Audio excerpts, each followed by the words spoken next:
नमस्कार, MK exam मंथन में आपका स्वागत है। मैं मनोज कुमार। आज हम लोग देखेंगे कक्षा 11 की बायोलॉजी में जीवों का वर्गीकरण। यह बहुत ही महत्वपूर्ण चैप्टर है और इसमें जो है हम लोग मोनेरा किंगडम को भी देखेंगे कि किस तरीके से जो है संपूर्ण जीवों को बांटा गया है, कितने जगतों में बांटा गया है। तो आइए शुरू करते हैं आज का क्लास। जीवों के वर्गीकरण की जो है आवश्यकता सबसे पहले जाने कि क्यों पड़ी। तो जानते हैं कि पृथ्वी पे बहुत सारे जीव हैं और उनको जो है व्यवस्थित तरीके से अध्ययन करने के लिए बहुत लंबा समय लग सकता है। इसलिए वैज्ञानिकों ने उनको जो है कुछ लक्षणों के आधार पे, कुछ गुणों के आधार पे एक कटघरी बना दी और उस कटघरी के आधार पे जो है उनको व्यवस्थित कर दिया, एक जगत में रख दिया, ताकि जीवों का अध्ययन जो है अगर किसी एक उस जगत के जीव का अध्ययन किया जाए तो बाकी जीवों का अध्ययन भी आसानी से या जानकारी जो है आसानी से मिल जाए। इसलिए जो है यह ऐसा करना पड़ा, क्योंकि पृथ्वी पर जो है बहुत सारे जीव हैं, यानी कि मिलियंस जीव हैं, जिसमें पादप और जंतु बहुत तरीके के हैं। इसलिए ऐसा किया गया और वर्गीकरण से जो है इससे जो जीवों का विकास प्रक्रम है उसके बारे में भी महत्वपूर्ण जानकारी मिलती है। इसलिए यह वर्गीकरण की जो है आवश्यकता पड़ी। साथ ही जीवों की उनकी शारीरिक जो आधार है कि किस आधार पर इनको बांटा गया, जीवों की उनकी शारीरिक रचना, रूप व कार्य के आधार पे अलग अलग वर्गों में जो है इन्हें विभाजित किया गया है। सबसे पहले जो कैरोलस लिनियस जो है उनको आधुनिक वर्गीकरण का पिता कहा जाता है, क्योंकि उनके द्वारा की गई जो वर्गीकरण की प्रणाली है उसी आधार पे आज जो है जीवों का वर्गीकरण जो है किया जाता है। जीवों का ये वर्गीकरण एक निश्चित पदानुक्रमिक प्रक्रिया में जो है किया जाता है, जिसमें पदानुक्रमिक प्रक्रिया में कई इसमें देखिए, जैसे यहाँ पे वर्गीकरण की सबसे बड़ी इकाई आपकी जगत होती है, जिसे अंग्रेजी में किंगडम कहते हैं। इसके बाद से संघ या भाग होता है, वर्ग होता है, उसके बाद से गण या ऑर्डर, इसके बाद से कुल या फैमिली होती है, और अगला है वंश या जीनस, और लास्ट होती है स्पीसीज। इसमें वर्गीकरण की सबसे छोटी इकाई आपकी स्पीसीज या जाति होती है। जैसे कोई भी ह्यूमन जाति है और उसका वंश होमो है, तो इस तरीके से होमो और वंश के इन दोनों के मिलने से वैज्ञानिक नाम जो है बनता है। वैज्ञानिक नाम, किसी जीव का वैज्ञानिक नाम उसके वंश और जाति को मिला के जो है बनाया जाता है। इसमें जो विविधता होती है ऊपर की तरफ बढ़ती जाती है और नीचे की तरफ विविधता जो है घटती जाती है, क्योंकि जो जाति होती है किसी एक जाति की होती है, और जबकि ऊपर जाएंगे तो इसमें कई सारे, जैसे वंश है, वंश में कई जातियों के मिलने से वंश का निर्माण होता है। वहीं फैमिली या कुल का निर्माण, जब कई वंश मिलते हैं जो एक ही जैसे होते हैं तो फैमिली या कुल का निर्माण होता है, और जब कई कुल मिलते हैं या फैमिली मिलती है जिनमें एक ही तरह के कुछ लक्षण मिलते हैं, गुण मिलते हैं, तो गण या ऑर्डर का निर्माण होता है। जब ये इन ऑर्डर में अनेक गण मिल जाते हैं, ऑर्डर मिल जाते हैं, तो वर्ग या क्लास का निर्माण होता है। और जब कई वर्ग मिल जाते हैं और जिनमें कुछ एक समान गुण रहते हैं तो फाइलम या जंतु के केस में हम लिखते हैं फाइलम, और प्लांट के केस में यहाँ पे हम लिखते हैं आपका डिवीज़न।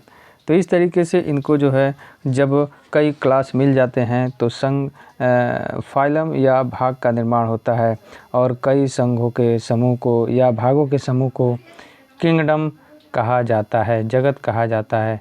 इन जीवों में जो है अलग अलग विशेषताओं के आधार पे, मोटी विशेषताओं के आधार पे जो है किंगडम का निर्माण किया गया है।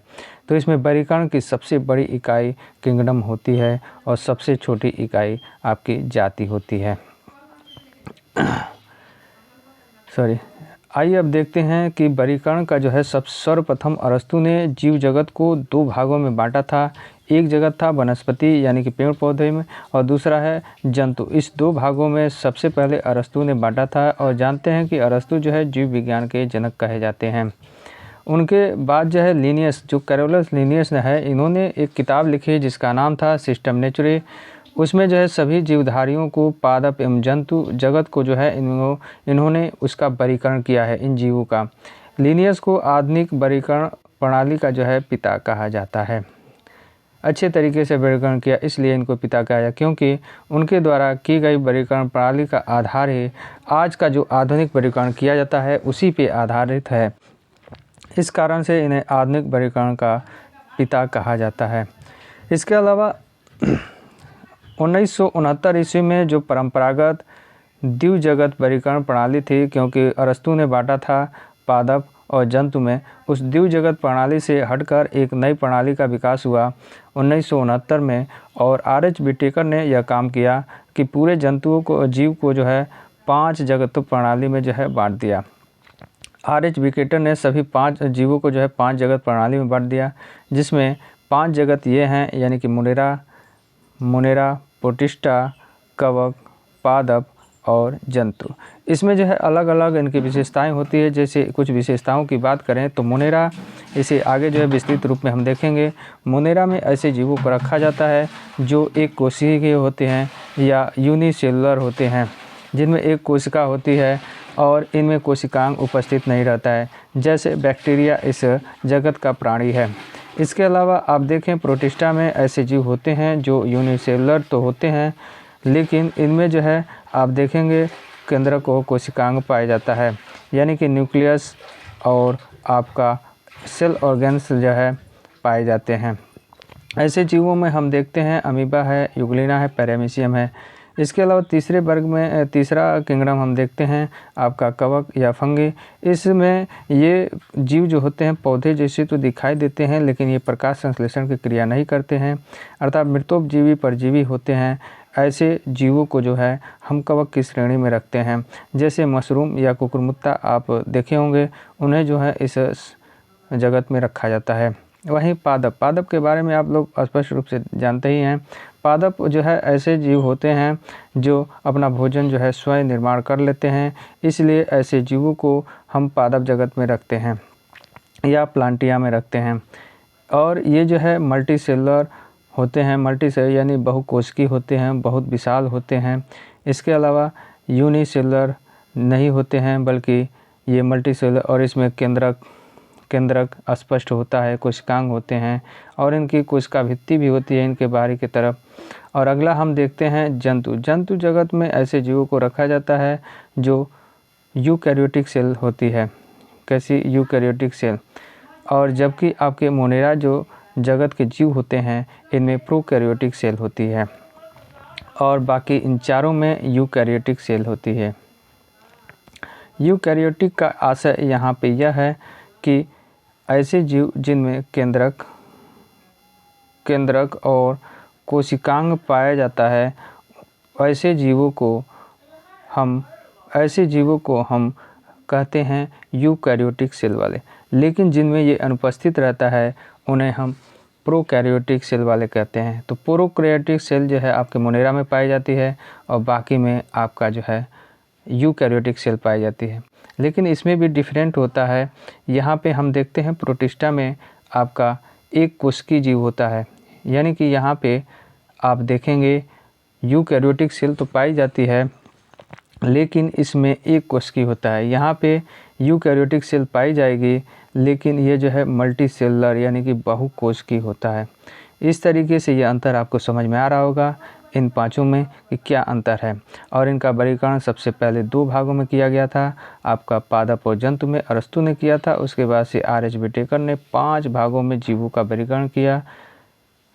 तो इस तरीके से यह आज जो है यह सबसे मान्य जो है वर्गीकरण माना जाता है। आइए आगे देखते हैं। ये 5 जगत जो वर्गीकरण है इसको 1982 ईस्वी में विद्वान थे जिन्होंने मार्ग्यूलियस और स्वार्ज ने इनका जो है पुनर्निरीक्षण किया और इसमें 1 प्रोकैरियोटिक और 4 यूकैरियोटिक जगत अर्थात प्रोटिस्टा, कवक, पादप और जंतु को जो है शामिल किया।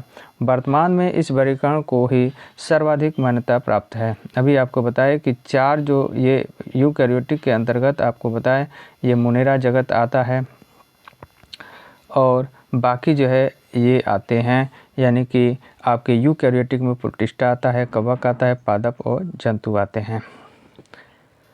आगे देखें मोनेरा जगत में कैसे जीव आते हैं। इस जगत में प्रोकैरियोटिक जीव अर्थात जीवाणु आते हैं, जैसे जीवाणु है, आर्कीबैक्टीरिया है, साइनोबैक्टीरिया है, ये शामिल होते हैं। इस जगत के जीव सूक्ष्मतम तथा सरलतम होते हैं। सरलतम और सुस्तम का आशय यह है कि ये एक कोशिका से बने होते हैं। यहाँ पे देख रहे होंगे एक बैक्टीरिया, यह जो है सुस्तम होता है, यानी कि हमें दिखाई नहीं देगा आँखों से, क्योंकि यह एक कोशिकीय होगा। और सरल इसलिए होगा कि इसके बाहरी तरफ एक लेयर देख रहे हैं जो कोशिका भित्ति होती है या सेल वॉल। देखिए ये सेल वॉल है और इसके अंदर जो है प्लाज्मा मेम्ब्रेन होती है और साथ में यह श्वसन प्रक्रिया करने के लिए माइटोकॉन्ड्रिया के जैसे कोशिकाओं में होती है, उस तरह का यह कार्य करता है, जिसे हम मीजोसोम कहते हैं। इसके अलावा साइटोप्लाज्म या कोशिका द्रव्य होती है। यहाँ पे हम देखते हैं साइटोप्लाज्म है। साइटोप्लाज्म यानी कोशिका द्रव्य, जिसे जीवन का भौतिक आधार कहा जाता है। यह जो है इसमें रहता है कोई सेल वॉल से घिरा हुआ, साथ ही इसमें प्लाज्मिड होता है जिसमें अपना केंद्रक होता है, डीएनए होता है, और इस डीएनए के माध्यम से हम बायोटेक्नोलॉजी में इसका प्रयोग करके एक अलग तरह का डीएनए निर्मित कर देते हैं। इसके अलावा राइबोसोम होता है जो आपका यहाँ पे प्रोटीन निर्माण का काम करता है। इसमें इसका जो डीएनए या जेनेटिक मटेरियल होता है किसी केंद्रक में ना होकर यहाँ पे बिखरी हुई अवस्था में होता है और इसमें कोई भी कोशिकांग नहीं होता है इस राइबोसोम और मीसोसोम के अलावा।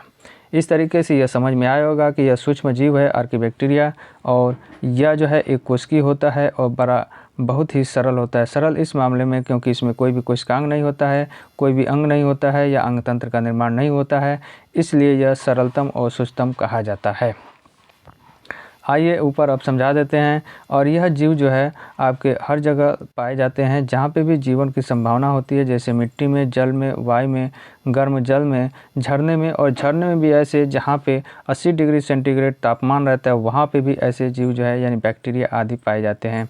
हिमखंडों की तलहटी में पाए जाते हैं, रेगिस्तान में पाए जाते हैं आदि, इन सभी जगहों पर ये जीव संभावना रूप में मिल जाते हैं। आइए अब देखते हैं मोनेरा जगत का विभाजन जो है किया गया है, जिसमें आर्कीबैक्टीरिया है। आर्कीबैक्टीरिया के बारे में आपको अभी बताएं। आइए देखते हैं इसके बारे में। आर्कीबैक्टीरिया जो जीव है यह सबसे प्राचीन माना जाता है। इसमें अधिकांश जो जीव होते हैं स्वपोषी, यानी कि स्वपोषी ऐसे जीव होते हैं जो अपना भोजन का निर्माण स्वयं कर लेते हैं। ऐसे जीवों को हम स्वपोषी कहते हैं या ऑटोट्रॉफ्स, और वे ऊर्जा चयापचय क्रिया या मेटाबॉलिज्म क्रिया के द्वारा जो है ऐसा करते हैं। रासायनिक ऊर्जा के स्रोत के रूप में जैसे यह अमोनिया, मीथेन और हाइड्रोजन सल्फाइड ये गैस से जो है अपनी ऊर्जा को ग्रहण कर लेते हैं, उसका ऑक्सीकरण करके। इन गैसों की मौजूदगी में ये अपना स्वयं का अमीनो अम्ल बना सकते हैं। अमीनो अम्ल ऐसे अमीनो अम्ल होते हैं या जिसे हम जीवन का आधार कहते हैं या न्यूक्लिक एसिड कहा जाता है, अमीनो अम्ल, जिसमें डीएनए आरएनए को शामिल किया जाता है। इन्हें 3 वर्गों में विभाजित किया जाता है। अमीनो अम्लों को 3 वर्गों में विभाजित किया जाता है, जिसमें आपको बता दें पहला है मिथोजेंस, जिसमें मीथेन का निर्माण जो है करते हैं। दूसरा है थर्मोएसिडोफिल्स, इसमें अत्यधिक उष्ण और अम्लीय पर्यावरण के प्रति जो है यह अनुकूलित होते हैं, अर्थात ऐसे पर्यावरण में जो है गर्म या अम्लीय पर्यावरण में ऐसे जीव जो है सर्वाइव कर सकते हैं।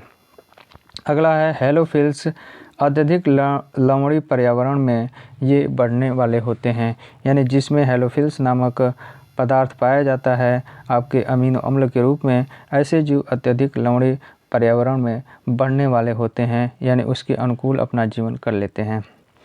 तो इस तरीके से यह समझ में आया होगा कि किस तरीके से जीवों का जो है वर्गीकरण किया गया, क्यों आवश्यकता पड़ी, और इनको 5 वर्गों में यानी संपूर्ण जीवों को 5 वर्गों में विभाजित किया गया है, ताकि आसानी से जो है अच्छे तरीके से इनका अध्ययन जो है किया जा सके।